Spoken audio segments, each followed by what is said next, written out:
8. 잃어버린 음악을 되찾는 법. 주께로 돌아오게 하라. 그리하면 주께서 그에게 자비를 베푸시리라. 그가 넘치게 용서하실 것임이라. 이사야 55장 7절. 잃어버린 곡조에 대한 이야기는 아름다운 시와 품위 있는 음악에서 소재로 쓰여져 왔다. 우리는 모두 그 여인에 대한 이야기를 알고 있다. 그녀는 가을이 황혼이 방을 부드럽게 채울 때 자신의 손가락들을 멋진 오르간의 열린 건반 위에 올려놓고 있었다. 그녀는 자신이 무엇을 연주하고 있는지 혹은 무엇을 꿈꾸고 있는지 몰랐었다. 그러나 갑자기 한 곡조의 음악이 마음에 떠올랐고 그것은 마치 큰 소리로 아멘이라고 외치는 것 같았다. 그것은 진홍색 황혼에 넘쳐 흘렀고 한 천사가 자신의 찬송시를 끝맺는 것 같았다. 그리고 그것이 그녀의 흥분한 영 위에 내려앉아 무한한 평온으로 어루만진다. 그것은 사랑이 다툼을 이기듯이 아픔과 슬픔을 침묵시켰고 그것은 우리의 조화롭지 못한 삶 속에서 들리는 조화로운 메아리처럼 울렸다. 그것은 모든 혼란스런 의미들을 연결시켜 하나의 완전한 화평으로 변화시켰고 마치 중단하기를 싫어하는 것처럼 울려 퍼져나가 점점 침묵이 되어갔다. 이렇게 잘 진행되어 가고 있었는데 갑자기 밖에서 누군가가 그녀를 불렀고 다시 그녀가 오르간 앞에 앉았을 때 그녀는 그 아름다운 곡조를 다시 생각해낼 수 없었다. 그녀는 간절한 마음으로 바라고 구했지만 모두 헛수고였다. 잃어버린 곡조가 된 것이다. 이 이야기를 들을 때마다 수많은 사람들이 잃어버린 기쁨, 잃어버린 화평, 잃어버린 능력에 대해 불평하고 안타까워하는 것을 생각하게 된다. 그들이 그리스도인으로서의 인생을 시작할 때 얼마 동안 그들은 자신의 인생에서 축복되고 영광스러운 음악이 들리는 듯이 느꼈을 것이다. 황홀한 선율들이 그들의 삶 속에 울리는 동안 그들의 인생은 땅 위에서의 천상의 나날들과 같았다. 그러나 보라, 이제 그 선율들은 죽어 사라져버려서 침묵만을 남겨놓았고 그들의 전 생애는 이제 지난 과거의 사라져버린 은총에 대한 탄식으로 가득 차게 되었다. 주를 처음 보았을 그때 내가 경험한 축복은 지금 어디로 갔는가? 예수님과 그분의 말씀에 대한 혼을 소생하게 하는 감동은 어디 있는가? 그때 나는 얼마나 평화로운 시간을 누렸던가? 그때의 기억이 얼마나 아름답게 아직도 남아있는가?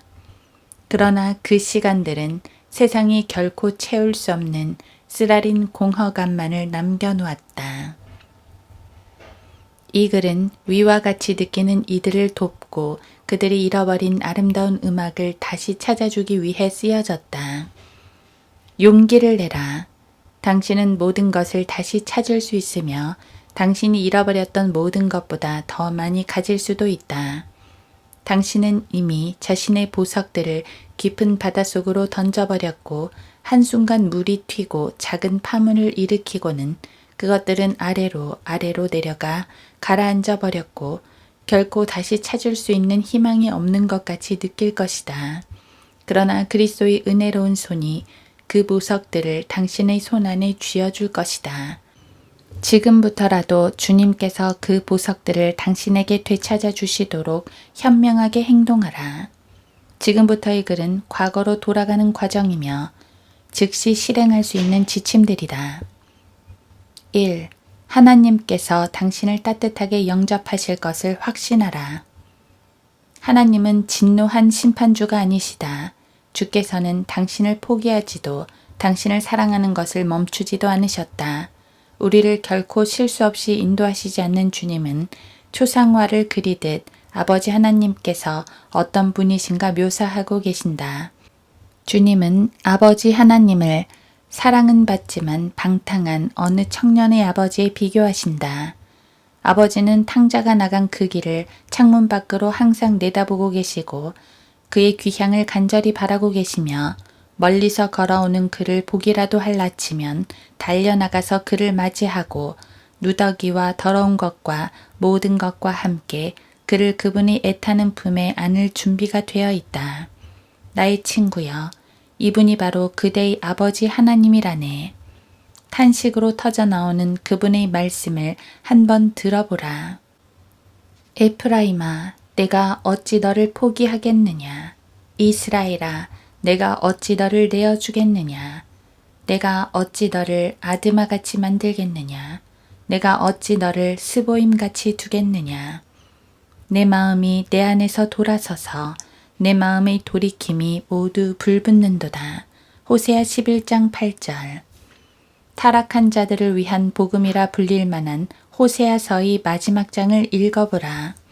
예레미야 3장을 읽고 하나님의 애처로운 간구들이 다시 당신의 영을 적시게 하라.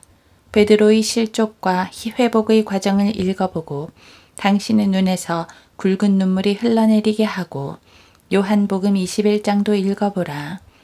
그러면 주께서 얼마나 아름답게 용서하시며 얼마나 관대하게 주께서 타락한 자에게 양들과 어린 양들을 맡기셨는지 알 수 있을 것이다. 당신이 반복해서 범하는 실패들과 죄들이 다른 모든 이들을 지치게 했다 하더라도 그것들이 하나님의 무한한 사랑을 고갈시킬 수 없다는 사실을 확신하라. 하나님께서 우리에게 범죄한 형제를 490번까지 용서하라고 하셨다면 그분께서는 얼마나 더 흔쾌히 우리를 용서해 주시겠는가. 하늘이 땅에서 높음같이 이와 같이 하나님의 자비 또한 한이 없으시다. 악인은 자기의 길을, 불의한 사람은 자기 생각들을 버리고 주께로 돌아오게 하라. 그리하면 주께서 그에게 자비를 베푸시리라. 우리 하나님께로 돌아오게 하라. 그가 넘치게 용서하실 것임이라. 이사야 55장 7절. 만약 당신이 하나님께로 돌이킨다면 분명히 하나님은 당신을 따뜻하게 영접하실 것이다. 2. 하나님과 당신 사이에 무엇이 침투해 있는지를 파악하고 무엇인가 있다면 자백하고 제거하라. 당신은 하나님의 얼굴에서 나오는 빛을 잃어버렸다. 이는 하나님께서 그 빛을 변덕스럽게 거두어 가신 것이 아니라 당신의 죄들이 태양 앞을 가리는 구름과 같이 당신으로부터 하나님의 얼굴을 가려버린 것이다. 그 죄들을 한꺼번에 해결하려 함으로 시간을 소비하지 말고 하나씩 하나씩 그것들을 처리하라. 보아이는 영국 병사들에게 감당하기 힘든 적이었다. 왜냐하면 그들은 어릴 때부터 자신의 목표물을 정확하게 겨냥하고 쏘아 떨어뜨리는 훈련을 받아왔고 반면에 영국군은 연발로 쏘아댔기 때문이다. 죄를 다룰 때 우리는 그의 목표물의 정확성과 명확성에 있어서 그들을 본받아야만 한다. 하나님께 당신을 살피셔서 자신 안에 사악한 길이 무엇인지 보여달라고 간구하라.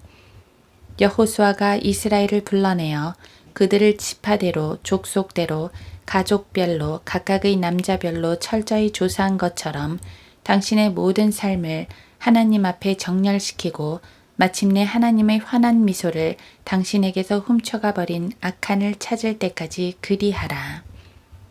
주님, 저는 너무나 큰 죄인입니다. 저는 제가 하지 말아야 할 것을 했고 해야 할 것을 하지 않았습니다. 라는 식으로 자백하지 말라. 대신에 주님, 저는 이것에 있어서 죄지었고 그리고 이것, 저것, 또한 다른 것에 있어서 죄지었습니다. 라고 분명하고 정확하게 자백하라. 각각의 반역의 죄를 그 합당한 이름으로 불러올리고 사형 선고를 받게 하라. 죄들 때문에 당신의 마음은 질식당하고 있다. 그러므로 마치 상자를 비우듯이 당신의 마음을 정결케 하라. 표면에 있는 것들을 먼저 치워버려라.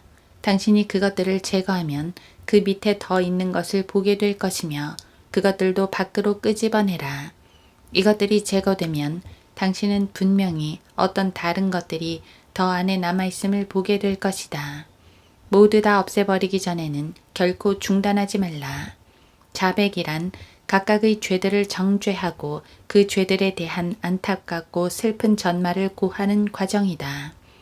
죄가 어떻게 시작되었는지, 당신이 얼마나 사악하게 그것이 자라나게 허락했는지, 어떻게 당신이 그것을 사랑하고 따르게 되어 쓰디쓴 대가를 치르게 되었는지에 관한 것이다. 3. 하나님의 즉각적인 용서를 믿으라.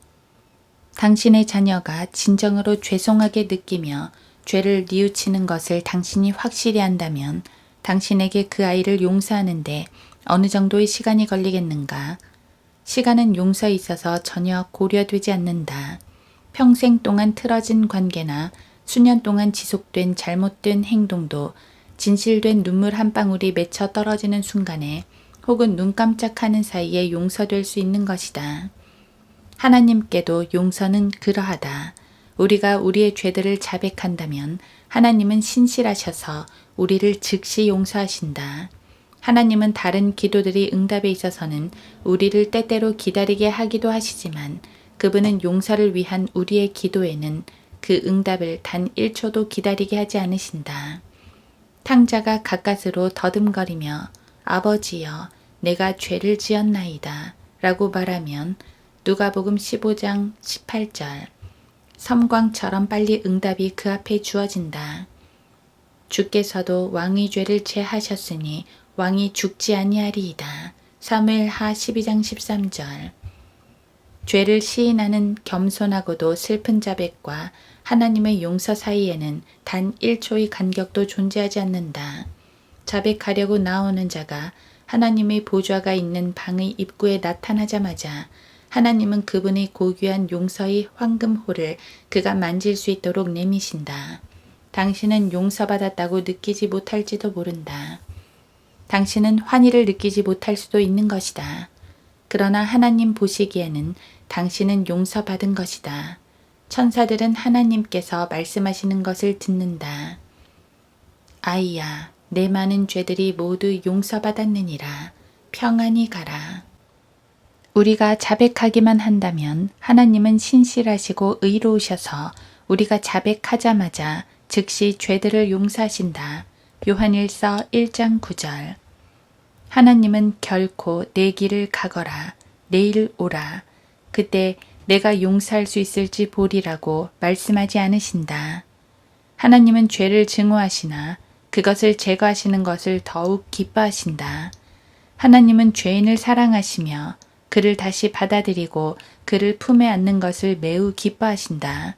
그리고 우리 주 예수 그리스도께서 우리의 모든 죄들을 그분 자신의 몸으로 십자가 위에서 담당하셨기 때문에 하나님은 우리의 모든 죄들을 매우 신속하고도 온전하게 용서하실 수 있으신 것이다.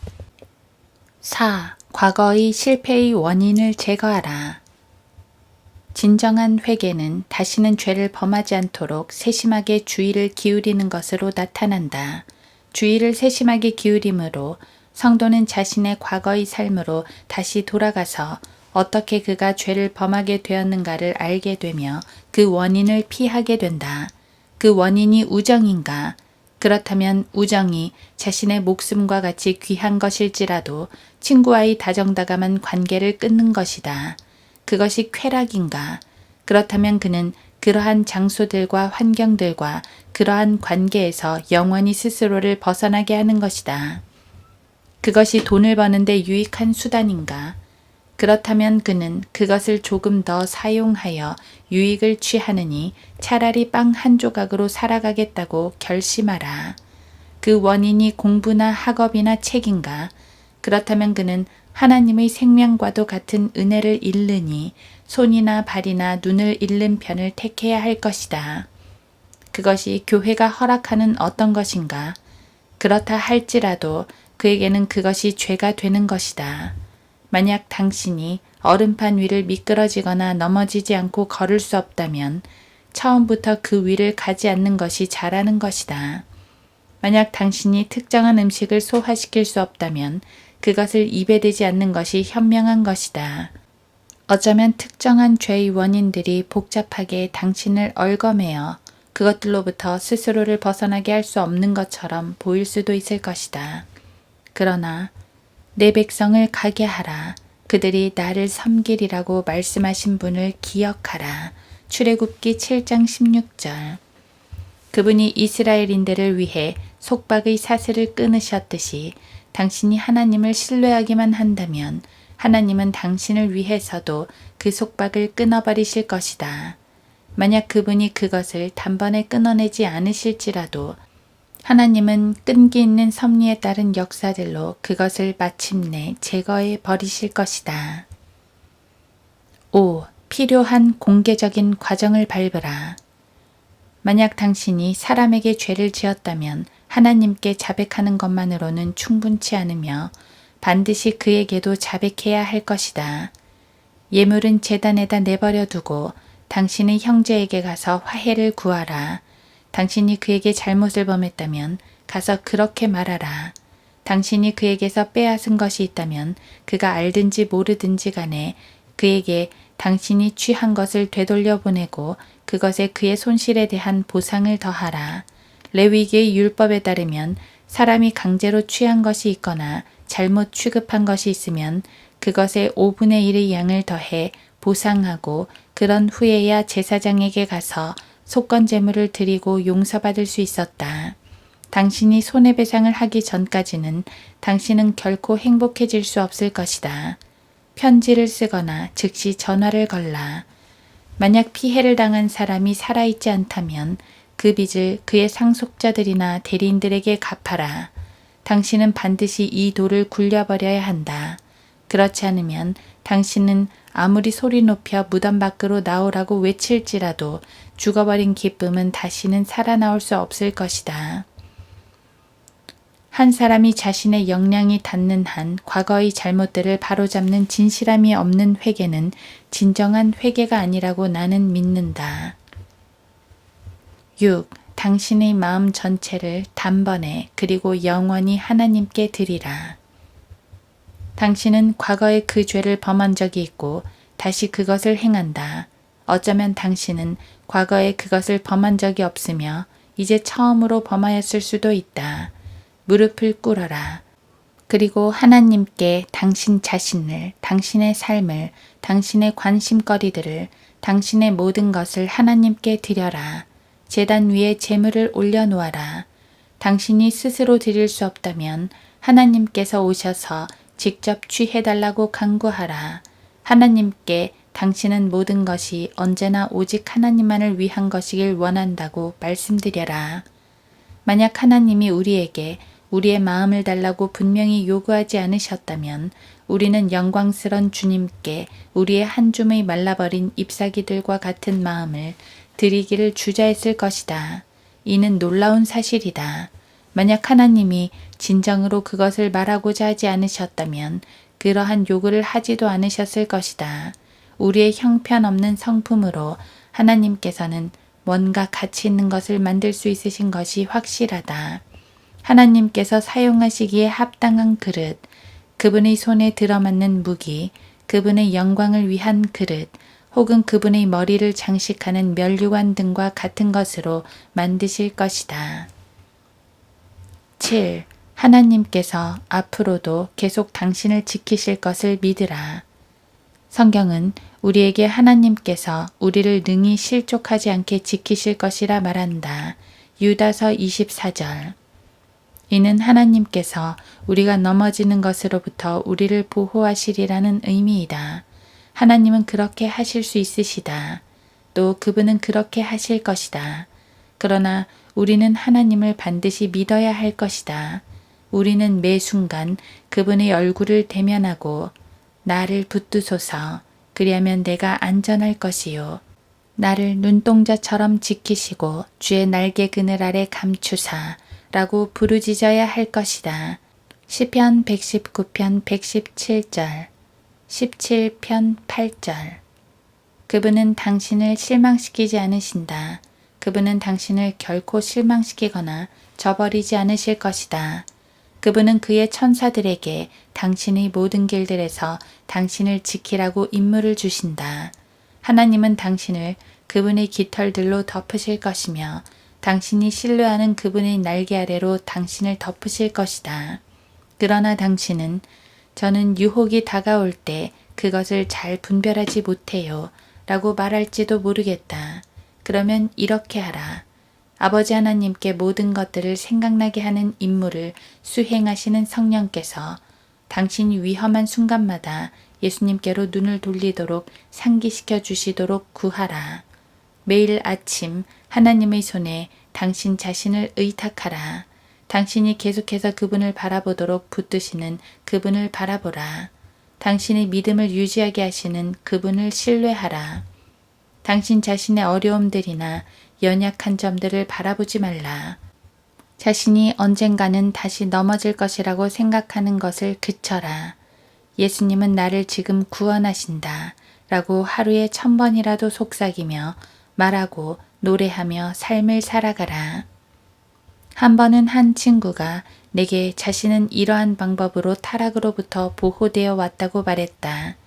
즉, 그녀는 낮 동안 그 기반을 잃어버렸던 하나님의 임재를 되찾기 위해 항상 밤에 하나님과 조용히 시간을 가졌고, 만약 자신이 그 임재 가운데 기반을 잃어버렸다고 느낀다면 그녀는 자신을 용서해 주시고 회복시켜 달라고 구하기 전에는 결코 잠을 자지 않았다고 간증했다. 이것은 당신과 나를 위한 훌륭한 모범이다. 주트 속의 갈라진 작은 틈을 수리하여 조금씩 그것이 커져서 우리의 음악을 멈추고 천천히 그 소리가 새어나가게 하여 그 음악을 모두 잠재우지 못하게 하라. 만약 이러한 지침들이 지켜진다면 잃어버린 음악은 더 이상 잃어버린 것이 아닐 것이며 우리는 하나님의 위대한 천사가 그것을 연주할 것을 기다릴 필요가 없을 것이다.